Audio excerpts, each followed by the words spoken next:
एक नन्ही चींटी जब दाना लेकर चलती है, दीवार पर चढ़ती है और दीवार से फिसल जाती है। इसके बाद वो दोबारा दीवार पर चढ़ती है, दोबारा फिसल जाती है, लेकिन वो हार नहीं मानती है, एक बार दीवार पर चढ़ जाती है। इसलिए कहा गया है जो कोशिश करता है और उस काम में लगातार अपने लगन और मेहनत से लगा रहता है तो उसमें सफलता ज़रूर हासिल कर लेता है। तो बिना देरी किए हम इस वीडियो को शुरू करेंगे। बच्चों, आज की इस वीडियो में यहाँ पे आप ये जो प्रश्नावली 2D देख रहे हैं, 2D में यहाँ पे जितने बहुविकल्पी प्रश्न हैं और इसके बाद आगे हम लिखेंगे, सारे बहुविकल्पी प्रश्न आज की इस वीडियो में कवर किए जाएंगे। अगर आप चैनल पर पहली बार आए हैं तो चैनल को आप लोग सब्सक्राइब कीजिएगा और आप लोग इस वीडियो में कमेंट कीजिएगा कि आप हमारी वीडियो कहां कहां से देखते हैं। तो बिना देरी किए हम इस वीडियो की शुरुआत कर लेते हैं और इसका हम पहला सवाल लेते हैं। इस पहले सवाल में भैया, पहले सवाल में इसका शून्यक -3 दिया है और हमसे पूछा गया है के का मान। तो भैया जो हमारा बहुपद है इसको हम 0 के पहले बराबर कर देंगे। k-1 x² plus kx plus 1 इसको कर देंगे 0 के बराबर। अब भैया काफ़ी बच्चों का ये प्रश्न होगा कि इसको हमने 0 के बराबर क्यों किया। तो हम आपको बता दें, जो भैया ये शून्यक है, अगर इसका शून्यक है तो इसका मान क्या देगा, 0 देगा। जब 0 देगा भैया तो इसके बराबर में हम 0 कर देंगे। इसके बाद ये जो भैया हमारा शून्यक -3 है, ये किसका मान होगा, तो आप बोलेंगे ये x का मान होगा। क्या करना है, x की जगह -3 रखना है। तो यहाँ पे लिखे देते हैं -3 रखने पर, x की जगह -3 रखने पर अब भैया रखेंगे, लिखेंगे k-1 और x की जगह कितना लिखेंगे, -3 लिखेंगे और इसके बाद स्क्वायर करेंगे। इसके बाद प्लस k लिखेंगे और x की जगह -3 लिखेंगे, प्लस का 1 बराबर 0। अब देखना भैया यहाँ पे k-1 -3 का वर्ग करने पर प्लस का 9 आएगा। तो यहाँ प्लस गुणे माइनस, तो यहाँ पे चिन्ह माइनस हो जाएगा। 3 गुणे के करेंगे तो यहाँ पे हम 3 के लिखेंगे। इसके बाद प्लस का 1 बराबर 0। 9 का गुणा के में तो क्या लिखेंगे, 9 के लिखेंगे। 9 का गुणा 1 में 9 आएगा, माइनस का 3 के प्लस का 1 बराबर 0। यहाँ पे ये जो 9 के लिखा है ये प्लस का है और यहाँ पे ये जो 3 के लिखा है ये माइनस का, प्लस माइनस घट जाएगा। 9 में 3 जाएगा तो यहाँ पे आएगा भैया हमारा 6 के। इसके बाद यहाँ पे -9 प्लस 1 माइनस का 8 आएगा बराबर 0।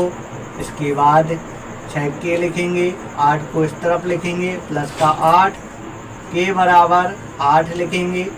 6 को नीचे लिखेंगे, 2 से भाग देंगे, 2 चौको 8, 2 तिया 6, के का मान आया 4/3।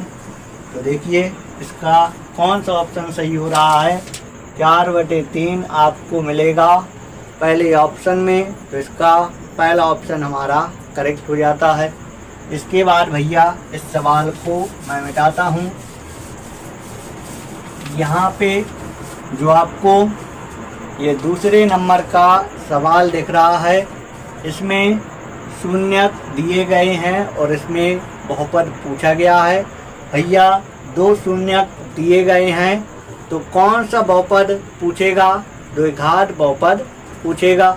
तो भैया जो द्विघात बहुपद होता है उसका सूत्र क्या होता है? उसका सूत्र होता है एक्स स्क्वायर फिर माइनस का चिन्ह, शून्यकों का योगफल, शून्यकों का योगफल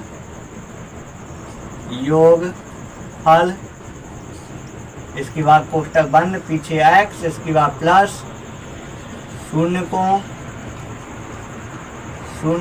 का गुणनफल।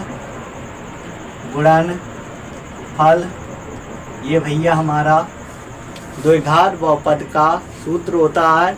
अगर दो शून्यक हैं तो द्विघात बहुपद और द्विघात बहुपद का भैया ये सूत्र होता है। तो यहाँ पे देखिए एक्स स्क्वायर माइनस शून्यकों का योगफल।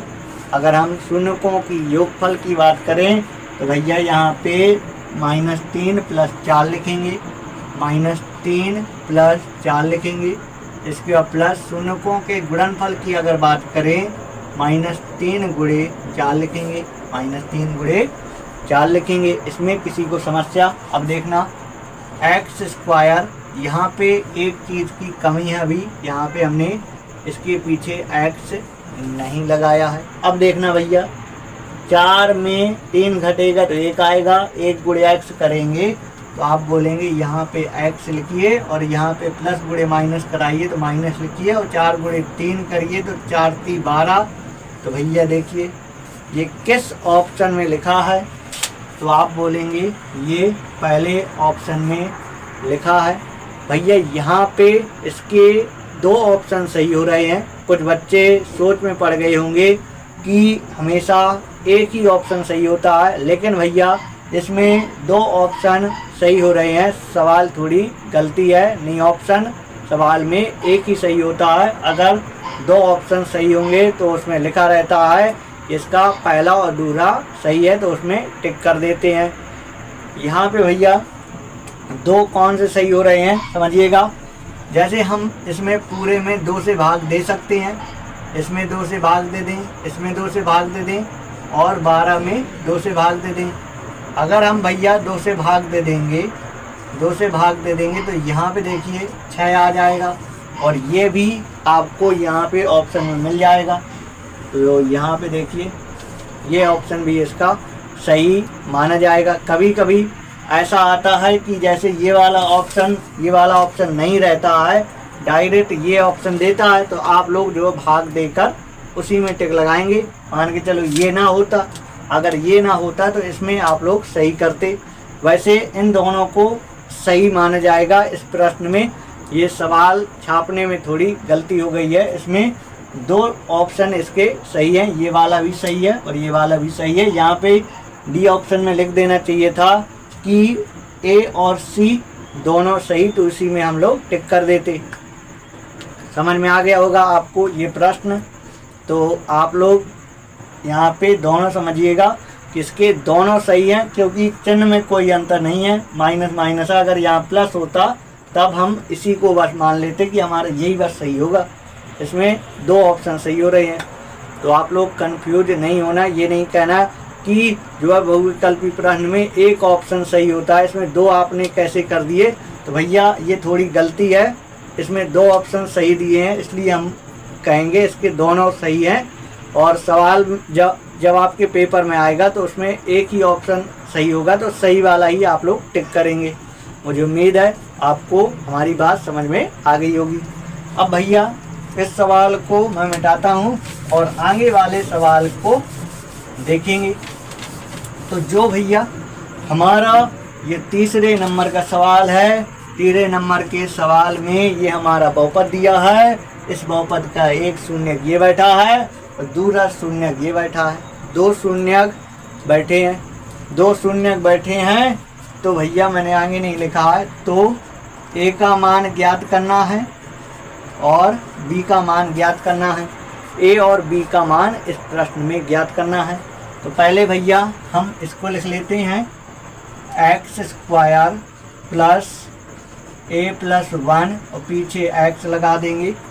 इसके बाद लिखेंगे बी और इसको 0 के बराबर रखेंगे, क्योंकि भैया ये जो शून्यक है, शून्यक का मान अगर इसमें रखेंगे तो इसका मान क्या देता है, अगर शून्यक होता है तो बहुपद का मान 0 देता है, आपको पता होगा। ठीक, संतुष्ट जरूर करेगा, क्योंकि जो चीज़ जिसका होगा उस चीज़ को संतुष्ट ना करेगा। संतुष्ट करने का मतलब 0 आंसर देगा। अगर शून्यक है तब देगा, अगर नहीं है शून्यक तो नहीं देता है। कभी कभी बच्चों ऐसा हो जाता है कि चेक कीजिए, ये जो x बराबर 2 है इस बहुपद का शून्यक है, इस प्रकार से दे देता है तो मान रखते हैं अगर 0 आ जाता है तो शून्यक होता है, अन्यथा नहीं होता है। ठीक,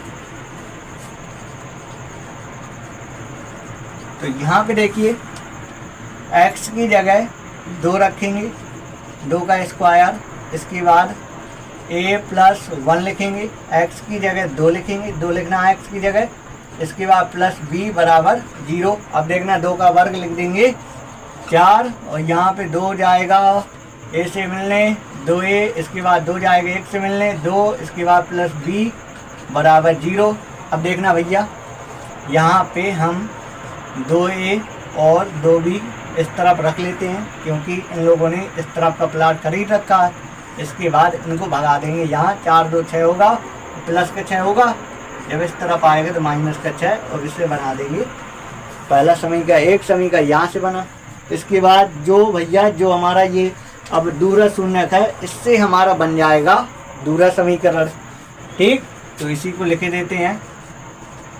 जब सवाल ही कह रहा है इसके शून्यक है तो हम क्या कर सकते हैं, शून्यक है तो इसका मान 0 देगा। x की जगह क्या रखेंगे, x की जगह माइनस का 3 रखेंगे, यहाँ से बन जाएगा दूसरा समीकरण। -3 रखिए, -3 रखने पर -3 का स्क्वायर, इसके बाद प्लस a प्लस 1, x की जगह माइनस का 3 प्लस का b बराबर 0। -3 का वर्ग 9 हो जाएगा, और यहाँ -3 से गुणा हो जाएगा, माइनस का 3a, इसके बाद माइनस का 3 प्लस का b बराबर 0। अब देखना माइनस का 3a प्लस का b, और यहाँ पे देखिए 9 में 3 घट जाएगा तो कितना आएगा, 6 बराबर 0। अब देखना माइनस का 3a प्लस का b, और 6 को जब इस तरफ लिखेंगे तो माइनस का क्या हो जाएगा, 6 हो जाएगा। अब देखना माइनस के चिन्ह से कर देंगे गुणा, 3a प्लस का हो जाएगा, b माइनस का हो जाएगा, और 6 प्लस का हो जाएगा। इसे बना देंगे दूसरा समीकरण। तो यहाँ पे ये हमारा पहला समीकरण, ये हमारा दूसरा समीकरण, और बीच वाली चीज़ें अब मिटाई देता हूँ। दोनों समीकरणों को हल करना है और हमें a और b के मान निकालना है। तो देखिए समीकरण 1 यहाँ लिखे देता हूँ, 2a प्लस b बराबर माइनस का क्या है, 6। इसके बाद ये हमारा दूसरा समीकरण 3a माइनस b बराबर 6। तो देखिए माइनस b प्लस b तुरंत कट जाएंगे, यहाँ पे 3 2 कितना हो जाएगा, 6।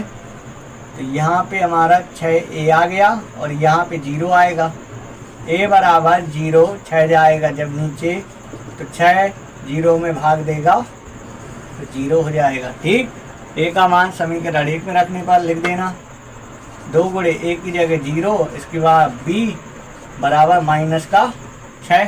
ठीक, 2 गुणे a की जगह 0 रखा, a का मान 0 रखना है ना, a की जगह 0 रखा, इसके बाद प्लस b बराबर -6 लिखा, -6 लिखा। यहाँ पे भैया ये क्या हो जाएगा, 0 हो जाएगा।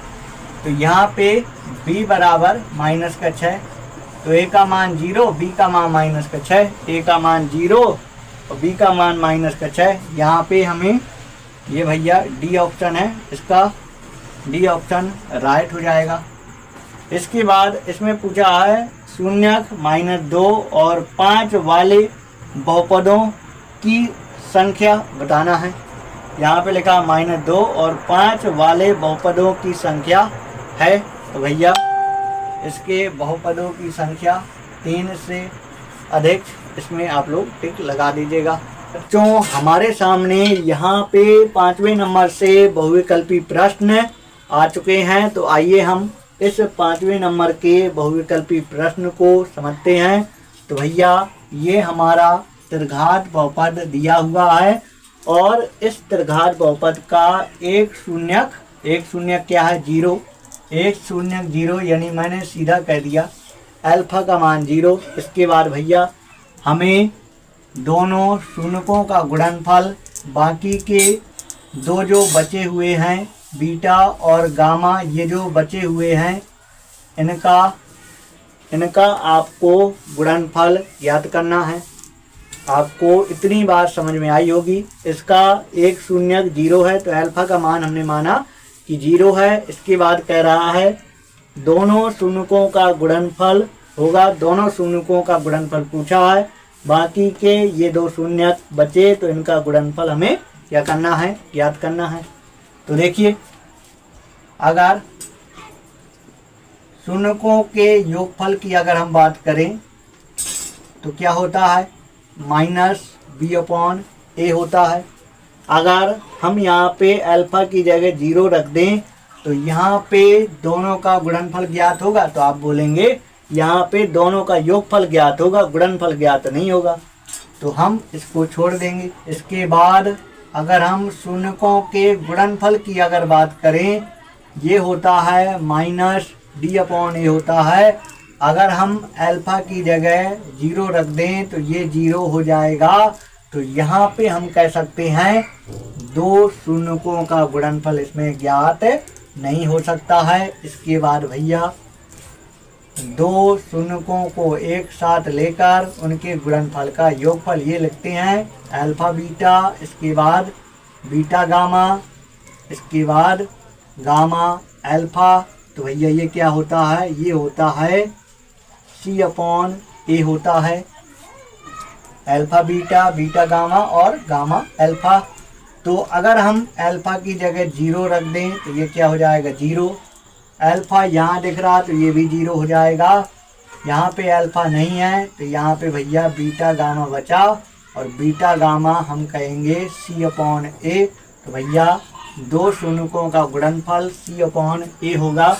तो यहाँ पे हमें दूसरे ऑप्शन में ये ऑप्शन हमें दिख रहा है, इसको आप लोग टिक नहीं करेंगे।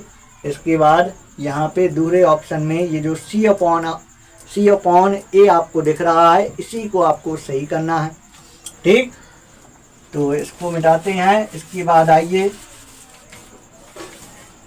ये जो 6वें नंबर का बहुविकल्पी प्रश्न है, इसमें शून्यकों का योगफल बताना है। शून्यकों का योगफल क्या होगा, तो देखिए x³ माइनस 4x लिखा, इसकी तुलना कराएंगे x³ plus bx² plus cx plus d से करेंगे।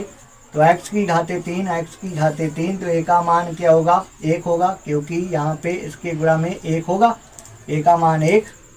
इसके बाद देखिए x² का गुणांक यहाँ पे नहीं है तो b का मान 0।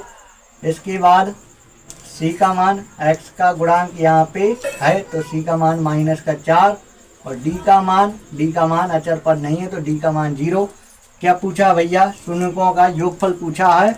तो शून्यकों का योगफल alpha plus beta plus gamma, शून्यकों का योगफल क्या होता है, तो ये होता है -b/a होता है। यहाँ पे b का मान लिख देना है 0, a का मान 1 लिख देना है, तो क्या आएगा 0 आएगा। तो इसका ये तीसरा ऑप्शन हमारा करेक्ट होगा। इसके बाद भैया देखेंगे इस 7वें नंबर के बहुविकल्पी प्रश्न को देखेंगे। तो इसमें भैया ये हमारा द्विघात बहुपद दिया हुआ है। सवाल हमसे कह रहा है इसके जो शून्यक हैं, इसके शून्यक दोनों धनात्मक होंगे कि दोनों ऋणात्मक होंगे, कि एक धनात्मक होगा और एक ऋणात्मक होगा, या दोनों बराबर होंगे। तो आइए देखते हैं। x² plus 99x plus 127। तो भैया ये द्विघात बहुपद है और द्विघात बहुपद की तुलना कराएंगे इस द्विघात बहुपद से। ax² प्लस का bx प्लस c इससे कराएंगे। तो a का मान 1 और b का मान 99 और c का मान 127। अब देखना, शून्यकों का अगर योगफल लिखें, शून्यकों का योगफल होता है -b/a। इसके बाद अगर शून्यकों का गुणनफल लिखें तो C/A होता है। ये हमारा द्विघात बहुपद है, तो इसके दो शून्यक मैंने अल्फा बीटा माने। शून्यकों का योगफल -B/A और शून्यकों का गुणनफल C/A ये होता है। अब देखिएगा भैया, अगर माइनस का चिन्ह, ये माइनस चिन्ह लगाएंगे और B का मान लिखेंगे 99। इसके बाद A का मान 1 लिखेंगे, भाग देने पर क्या आएगा, माइनस का 99 आएगा। और यहाँ पे C/A यानी 127 आएगा। अब देखना भैया, जैसे हम दोनों मान अगर माइनस के लेते हैं, अल्फा का मान माइनस में लिया और बीटा का मान माइनस में लिया, जब इनको जोड़ेंगे तो माइनस आंसर देगा कि नहीं देगा? आप बोलेंगे बिल्कुल देगा। अगर भैया इन दोनों का गुणा कराएंगे तो प्लस का आंसर देगा कि नहीं देगा? तो आप बोलेंगे बिल्कुल देगा। तो भैया ये दोनों शून्यक क्या होंगे, ऋणात्मक होंगे, तो इसका ये वाला ऑप्शन सही हो जाएगा। इसके बाद देखिए 8वें नंबर के सवाल को। जो 8वें नंबर का सवाल है, इस सवाल में x स्क्वायर, इसके बाद प्लस kx प्लस k लिखा है, तो a का मान इसमें 1 ही रहेगा और b का मान k होगा और c का मान k होगा। तो यहाँ पे भैया माइनस का k आएगा और यहाँ पे क्या आएगा, k आएगा। तो इसका भी वही ऑप्शन हमारा सही माना जाएगा। दोनों शून्यक क्या होंगे इसके, इसमें शून्यक पूछा गया है, इसके शून्यक हैं, तो इसके शून्यक क्या होंगे, इसके शून्यक आप बोलेंगे वही प्रश्न है, तो इसके दोनों शून्यक ऋणात्मक होंगे। तो भैया इसमें लिखा दोनों धनात्मक नहीं हो सकते हैं। अगर धनात्मक नहीं हो सकते हैं तो दोनों ऋणात्मक हो सकते हैं, तो इसका पहला ऑप्शन हमारा सही हुआ। बच्चों अभी तक आपने 8वें नंबर तक के सवाल देखे। इसके बाद अब हम देखेंगे यहाँ पे आपको ये जो 9वें नंबर का सवाल दिख रहा है, अब हम इस सवाल को समझेंगे। तो भैया ये जो हमारा 9वें नंबर का सवाल है, इस सवाल में ये हमारा द्विघात बहुपद दिया हुआ है और इस द्विघात बहुपद में हमसे कहा गया है कि इसके जो शून्यक हैं ये बराबर हैं। तो भैया ये द्विघात बहुपद है, इसके दो शून्यक अल्फा और बीटा होंगे और सवाल जब कह रहा है ये शून्यक बराबर हैं तो हम दोनों को बराबर कहेंगे। अब भैया अगर हम शून्यकों के गुणनफल की बात करें तो ये C/A होता है। अगर हम बीटा की जगह अल्फा लिखना चाहें तो बिल्कुल हम लिख सकते हैं। अगर यहाँ पे इन दोनों का गुणा कर दें तो अल्फा स्क्वायर बराबर C/A लिख सकते हैं। आप कहेंगे बिल्कुल लिख सकते हैं भैया। इसके बाद यहाँ समझेंगे, यहाँ पे अल्फा की जगह अगर हम माइनस की संख्या रखें या प्लस की संख्या रखें तो भैया आंसर हमें क्या मिलेगा, आंसर हमें प्लस का मिलेगा। तो यहाँ पे देख लेते हैं बराबर में, अगर माइनस और माइनस ऊपर नीचे का तो कट जाता, प्लस का मिलता है। अगर प्लस प्लस का तो यहाँ प्लस का मिलेगा। यानी भैया हम कह सकते हैं C और A जो होंगे इनके एक ही चिन्ह होंगे। तो भैया यहाँ पे देखिए C और A एक ही चिन्ह के होंगे। इसका तीसरा ऑप्शन हमारा सही हो जाएगा। पहला ऑप्शन हमारा गलत है क्योंकि इसमें कह रहा है C और A विपरीत चिन्ह के हैं। इसमें भैया क्या कह रहा है हमसे, इसमें कह रहा है C और A विपरीत चिन्ह के हैं। विपरीत चिन्ह का मतलब भैया ये होता है कि अगर एक प्लस होगा तो दूसरा क्या होगा, एक अगर प्लस होगा तो दूसरा क्या होगा भैया, माइनस होगा। इसके बाद देखिए आएंगे हम लोग 10वें नंबर के सवाल पर। इस 10वें नंबर के सवाल को आप लोग पहले एक बार पढ़ लीजिए, फिर इसके बाद मैं आपको समझाता हूँ। तो भैया ये हमारा द्विघात बहुपद दिया हुआ है। क्या दिया हुआ है भैया, ये हमारा द्विघात बहुपद दिया है। क्या दिया है? X square plus ax plus b, ये हमारा द्विघात बहुपद दिया है। इसके बाद भैया हमसे कह रहा है कि का एक शून्यक दूसरे शून्यक का ऋणात्मक हो। इसका भैया जो एक शून्यक है वो दूसरे शून्यक का क्या है? दूसरे शून्यक का ऋणात्मक है, यानी दो में से एक शून्यक को आपको ऋणात्मक कर देना है जब सवाल कह रहा है। तो यहाँ पे अगर हम देखें, अगर इसकी तुलना कर दें द्विघात बहुपद से, द्विघात बहुपद x square plus b x plus c, ये जो होता है तो ए का मान इसमें मिल जाएगा 1 मिल जाएगा, बी का मान क्या मिल जाएगा? बी का मान ए मिल जाएगा, और सी का मान क्या मिलेगा भैया? सी का मान बी मिलेगा। तो भैया ये जो यहाँ पे लिखे हैं, अगर मैं आपसे पूछूं ये क्या है तो आप बोलोगे कि ये सर जी जो है गुणांक लिखे हैं। मैं बोलूँगा बिल्कुल सही। अब भैया यहाँ पे बात ये आती है, जैसे हम शून्यकों का योगफल लिखते हैं, शून्यकों का योगफल लिखते हैं, क्या होता है? माइनस बी अपॉन ए होता है। अगर हम जैसे बीटा लिखा हुआ, या ऐसे करिए अल्फा की जगह माइनस का बीटा अगर लिख देते हैं तो ये प्लस का बीटा, इसके बाद माइनस का बी अपॉन ए, तो यहाँ पे भैया क्या हो जाएगा? ये 0 हो जाएगा, ये 0 हो जाएगा। अगर यहाँ पे b और a की जगह देखें तो b की जगह a लिखेंगे, यानी हम सीधा कह सकते हैं कि माइनस a मिलेगा। अगर हम कहें तो a का मान हम 0 कह सकते हैं, a का मान भैया 0 कह सकते हैं। अगर भैया यहाँ पे a की जगह 0 लिख दें, क्योंकि ये जो a का मान आया है, a यहाँ पे आपको ये जो यहाँ पे आप ये जो a देख रहे हैं ये भैया क्या गुणांक, और यहाँ पे आप देखोगे तो यहाँ पे ये गुणांक ही लिखा होता है, और इस तरफ क्या लिखा होता है? इस तरफ शून्यक लिखा होता है। तो भैया ये जो गुणांक है a का मान क्या मिला है?